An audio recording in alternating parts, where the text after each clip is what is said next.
नमस्कार विद्यार्थियों, मैं Subhash Paliwal, assistant professor geography, government college Deeg Bharatpur. पिछले वीडियो में हमने भूकंप का सामान्य परिचय और भूकंप उत्पत्ति के कारणों के बारे में पढ़ा था। आज की इस वीडियो में हम पढ़ेंगे कि भूकंप के कि भूकंप विज्ञान के बारे में पढ़ेंगे, भूकंपीय तरंगों के बारे में अध्ययन करेंगे। तो भूकंप विज्ञान क्या है? भूकंप विज्ञान में भूकंपीय लहरों का सिस्मोग्राफ द्वारा अंकन किया जाता है। सिस्मोग्राफ के द्वारा भूकंपीय लहरों का अंकन किया जाता है। तो जो सिस्मोग्राफ यंत्र है वो भूकंप को बताता है, भूकंप की तीव्रता को बताता है। तो भूकंप में दो आपकी जो टर्मिनोलॉजी है, तो भूकंप मूल होता है, एक अधिकेंद्र होता है। तो भूकंप मूल क्या है? यानी भूकंप मूल भूगर्भ में जिस स्थान पर भूकंप की उत्पत्ति होती है, भूगर्भ में जिस स्थान पर भूकंप की उत्पत्ति होती है उसे भूकंप मूल या फोकस कहते हैं। यह स्थान कहाँ होता है? भूगर्भ में होता है। भूगर्भ में जिस स्थान पर भूकंप की उत्पत्ति होती है उसे भूकंप मूल कहा जाता है।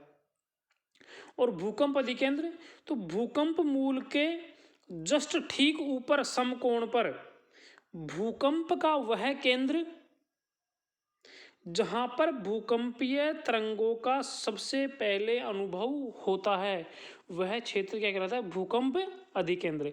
और यह भूकंप मूल के जस्ट ऊपर 90 एंगल पर होता है। तो भूकंप मूल तो भूगर्भ में हो गया और भूकंप अधिकेंद्र क्या हो गया? पृथ्वी पर हो गया। तो भूकंप अधिकेंद्र क्या है कि वह क्षेत्र जहां पर सबसे पहले भूकंपीय लहरों का या तरंगों का अनुभव होता है उस स्थान को बोलते हैं अधिकेंद्र, एपिसेंटर। तो आपको समझ में आ गया होगा, भूकंप मूल तो वह है यानी जहां से भूकंप की उत्पत्ति हो रही है भूगर्भ में, और जहां भूकंप सबसे पहले महसूस हो रहा है वो हो गया भूकंप अधिकेंद्र। भूकंपीय तरंगे देखो, ये भूकंप मूल और भूकंप अधिकेंद्र। भूकंप मूल तो भूगर्भ में सबसे नीचे देखो, और इसके जस्ट ऊपर अधिकेंद्र 90 एंगल पे जहां पर सबसे पहले भूकंप क्या करता है? महसूस कर रहे हैं, अनुभव कर रहे हैं।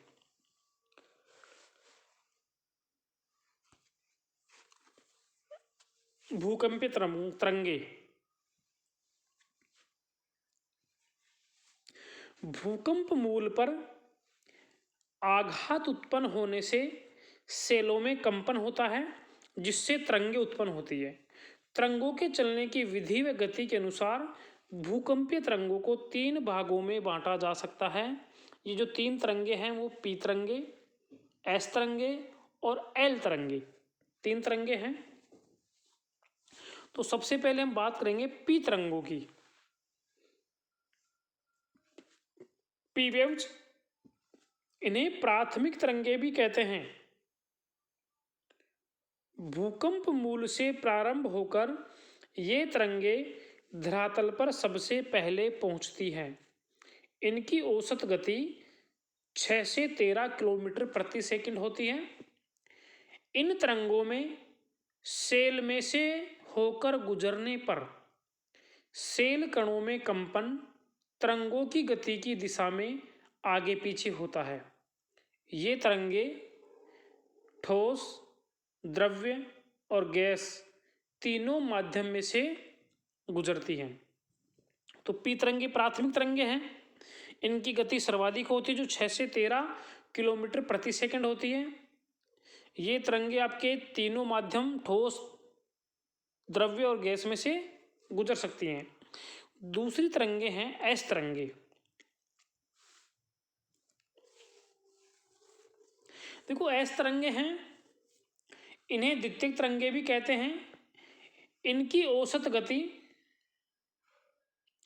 4 से 7 किलोमीटर प्रति सेकंड होती है। एस तरंगों में सेल से होकर गुजरने पर सेल कणों में गति तरंग की दिशा में समकोण पर होती है।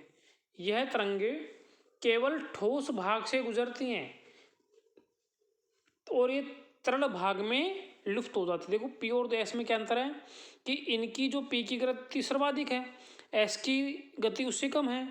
पी तीनों माध्यम ठोस, द्रव्य, गैस से गुजर सकती है, जबकि एस तरंगें केवल ठोस से गुजर सकती हैं। जो पी तरंगे हैं उसमें सेल कणों में कंपन तरंग की गति के आगे पीछे होता है, जबकि इसमें समकोण पर होता है। अब तीसरी तरंग है एल तरंगे, एल वेव्स। धरातल पर ये तरंगे सबसे लंबा मार्ग तय करती हैं एवं केवल धरातल पर अधिकेंद्र से चारों ओर फैलती है, इसलिए इन तरंगों को लंबी या धरातली तरंगे भी कहते हैं। ये तरंगे 3 किलोमीटर प्रति सेकंड की गति से चलती हैं। इन तरंगों से भूकंप क्षेत्र में सर्वाधिक क्षति होती है। अधिकेंद्र पर तीनों तरंगों का अभिलेखन एक साथ होता है। तो एल तरंगे हो गई, ये देख लीजिए आप। पी और एस तरंगों की गति देख लीजिए, ऊपर पी तरंगे हैं और नीचे एस तरंगे हैं।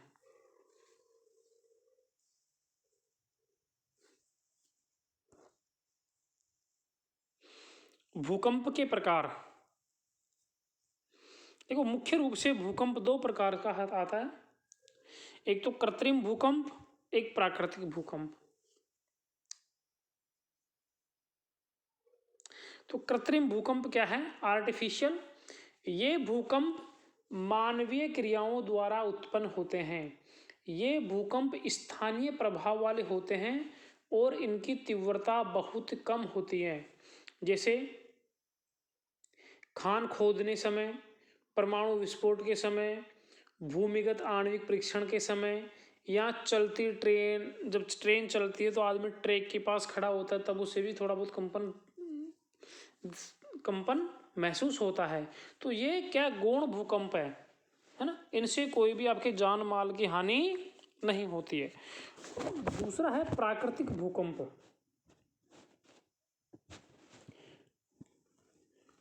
प्राकृतिक भूकंप 4 प्रकार का होता है: ज्वालामुखी भूकंप, विवर्तनिकी भूकंप, संतुलन मूलक भूकंप और प्लूटोनिक भूकंप, यानी पातालीय भूकंप। तो सबसे पहले ज्वालामुखी भूकंप क्या है? जो भूकंप ज्वालामुखी क्रिया या उद्गार के समय उत्पन्न होते हैं वो भूकंप ज्वालामुखी भूकंप कहलाता है। जो भूकंप ज्वालामुखी क्रिया या उद्गार के समय उत्पन्न होते हैं वो भूकंप ज्वालामुखी भूकंप कहलाते हैं, जैसे विसुवियस, एटना, क्राकाटावा उद्गार के समय उत्पन्न भूकंप ज्वालामुखी भूकंप है।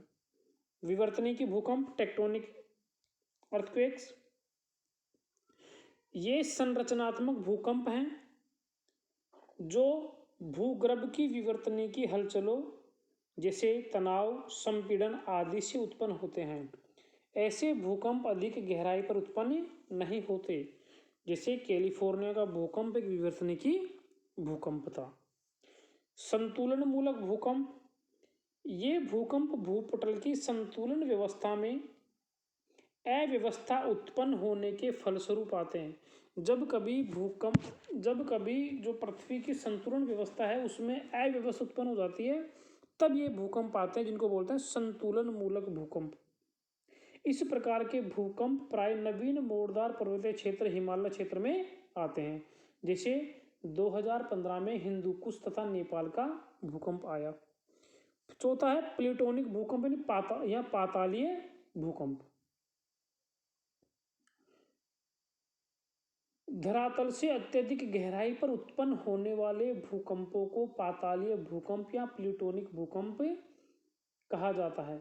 ऐसे भूकंप की उत्पत्ति तथा शक्ति के बारे में बहुत कम ज्ञान है। तो ये थे कृत्रिम भूकंप, वो प्राकृतिक भूकंप। तीसरा है स्थिति के अनुसार भूकंप।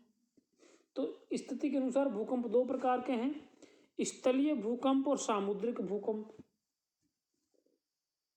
अब स्थलीय भूकंप, स्थल पर आने वाले भूकंपों को स्थलीय भूकंप कहते हैं, और सामुद्रिक भूकंप, समुद्रों में आने वाले भूकंपों को सामुद्रिक भूकंप कहते हैं।